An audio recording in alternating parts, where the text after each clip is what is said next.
The world's financial system is quivering under the weight of a massive derivatives debacle. For those who don't know what derivatives are, they're sort of a financial insurance product. Say, for instance, that you're an energy company in South Carolina and you require petroleum to run your electricity plant. Oil prices fluctuate daily. This is a pain for accounting purposes. For them to be able to do demand forecasting, they'd like to have a price that's locked in. In steps an investment bank like Goldman Sachs. They can carve out a contract with Saudi Arabia, say for $100 a barrel per unit. And Saudi Arabia is then contractually obligated to pass on that barrel of oil to the South Carolina energy concern. Goldman Sachs is, in essence, ensuring that they can get the negotiated price from Saudi Arabia and pass that negotiated price on to the energy company in South Carolina, which is why it's kind of considered an insurance product. However, if we do things like shale exploration and the price of oil goes down, then Goldman Sachs, as the middleman who issued the derivatives contract, is stuck for $20 per barrel if the barrels are at $80 per barrel, as I said. And so this has caused like a huge kind of crater in the financial industry as all these companies are now going insolvent because they're losing money on these derivatives contracts. For instance, Goldman Sachs is worth a putative $500 billion, I think it is, and they owe $49 trillion in derivatives. And this is true of banks all across the spectrum. See here. What's happening now as a result is that the global monetary system doesn't have enough dollars to service those tremendous amounts of debt, which is the equivalent of 27 times global GDP. Yes, during COVID, using that as a pretext, they pumped $9 trillion into the economy. But that's only a fraction of the money that was spent in derivatives, which is upwards of $1 quadrillion.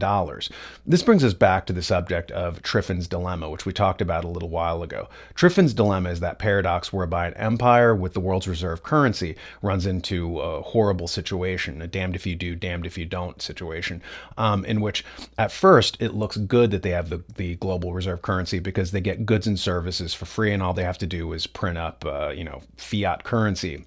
This looks wonderful. The bad part of that is that as the rest of the world requires this global reserve currency to do transactions, they're always agitating for the empire to keep printing. So no matter how much we want to balance the budget and cut down on debt domestically, internationally, they're always looking for the United States to keep printing up money. So for instance, if Belgium wants to do transactions with Japan, they're always going to be agitating for the United States to print up more treasury notes, and inject more money into the system to do that.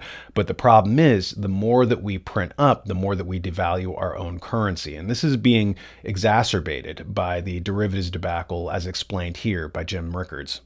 But so here's what's going on. So one of the questions people have had is, why is the dollar so strong? They look at the U.S. like, hey, you're running multi-trillion-dollar deficits. Your national debt is over $31 trillion. Your debt to GDP ratio is over 130%. You say, well, by the way, who's at that lunch table? Well, it's who's got that kind of debt to GDP ratio? Well, Lebanon, Greece, and Italy. That's your lunch table, right? That's your peer group, the biggest deadbeats in the world. And you have a budget deficit, a trade deficit, a historically high debt to GDP ratio, $31 trillion in national debt, and you can't make ends meet, and we may have a government shutdown soon. Why is the dollar so strong? Seems to me the dollar should be weaker under those circumstances. Well, the answer is that there is a worldwide global dollar shortage, and that strikes people as odd. They're like, wait a second, didn't the Fed print $9 trillion during the pandemic? And they did. That's factually correct. It's come down a little bit since then, but their balance sheet was approaching $9 trillion during the pandemic. So how could there be a dollar shortage? Well, the answer is off balance sheet, off the books, the total notional value of derivative contracts, swaps, options, swaptions, futures, forwards, et cetera, is $1 quadrillion. And for those who are not familiar with the Q word, 1 quadrillion. 1 quadrillion is 1,000 trillion. So the Fed might have printed 7 or 8 or 9 trillion, but you have 1,000 trillion or 1 quadrillion of contracts out there that are off the balance sheet, by the way. You have to know where to look in the footnotes. Okay, so how do you sustain the 1 quadrillion of derivatives contracts? Well, the answer is you have to put up collateral. You have to put up some margin.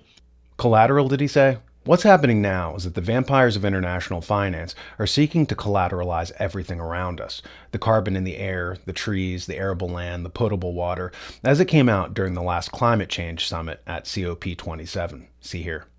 So central banks are also starting to understand nature has real value.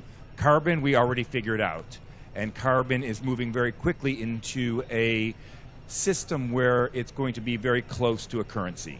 Basically being able to take a ton of absorbed or sequestered carbon and being able to create a forward pricing curve with financial service architecture, documentation. I just came out of a meeting this morning how we're trying to accelerate that. To be quite honest, not to get very boring, but we're on financial topics and things, but they're going to be derivatives. And you need ISDA documentation if you want to trade a derivative in the marketplace. And all of this actually matters for nature as well. I'm going to quickly hand off, but again, I want to talk about value one more time, because the southern part of the world has value far greater than large elements of the northern part. And when we start thinking about and putting prices on water, on trees, on biodiversity, we find, where does that sit? I'm doing a lot of work out of Asia, and I say that my next door neighbor, Indonesia, is the left lung of the world, and obviously Brazil's the right. And Africa, absolutely critical, and we need their natural capital as a system-based world more than we need that 66 billion we've got sitting in the basement of the Bank of England. So how do we, and I'm hoping this discussion today, at least from a central banker's point of view, on how do we start tokenizing, how do we start building systems that actually create not only the value but transfer that value around the world. With all the new derivatives out there, where will all the dollars come from to service that debt? And if you think that things are bad now, Jim Rickards may have actually been understating the $1 quadrillion in derivatives that are hanging over the entire financial economy. It may actually be $2.3 quadrillion in derivatives. And that's even before the whole new slew of new derivatives that the charlatans of finance are planning to roll out now. When the news leaves a bad taste in your mouth, luckily, there's the Daniel Natal Pez dispenser. It gives out only red pills, as does the New American Magazine. Get your subscription today.